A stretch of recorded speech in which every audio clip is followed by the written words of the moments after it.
So here I am at Sylvester Clinic, and the architecture is amazing. And they have a thank you board for Dr. Neimer. And your your heritage is Polish, and like my wife. And am I going to live or die? Live.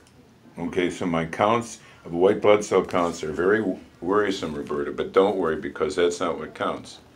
Yeah, the white count is gradually creeping up. Each time we look at it, it creeps a little higher. It's 81.9 today. This is expected with this disease. It's kind of par for the course.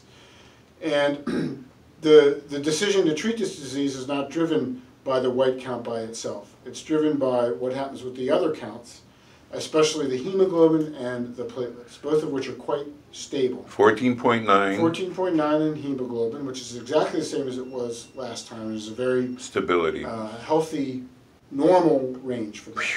The platelets remain slightly below normal at 119, where they have been in the past. There were 120 in October. There were 144 in January, so they bounced up a little bit. But they do that. They bounce around a little bit, and the important thing is that they're not below and staying below 100, which is sort of the cutoff when we begin to get concerned that the CLL maybe needs to be treated for that reason. And all your other labs look wonderful. Your kidney function and liver function are all normal. You do have a slightly elevated LDH, lactate dehydrogenase. That's a marker that often goes along with the CLL, but again, not especially elevated as compared to where it's been for you in the past. The beta-2 microglobulin, the other thing that we always look at, is still pending for today.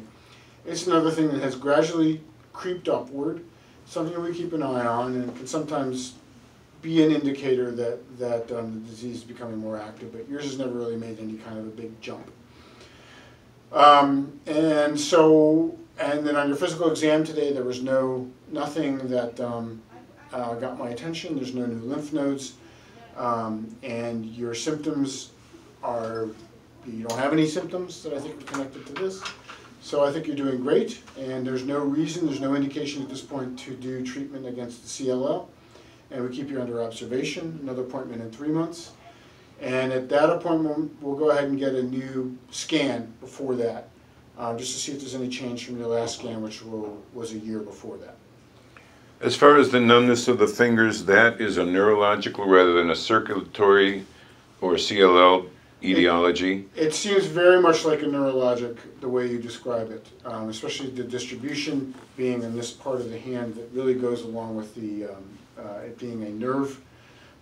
Usually it's a repetitive motion kind of problem, a carpal tunnel kind of thing, but I referred you to a neurologist today who can evaluate that symptom to see what's causing it and what can be done about it.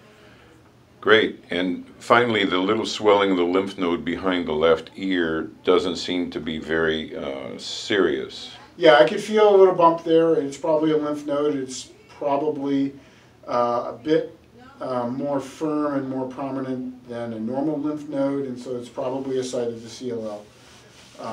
But it's not big enough by itself to do anything about it. And it's very unlikely to be connected to the neurologic symptom in the hand, given its location and size.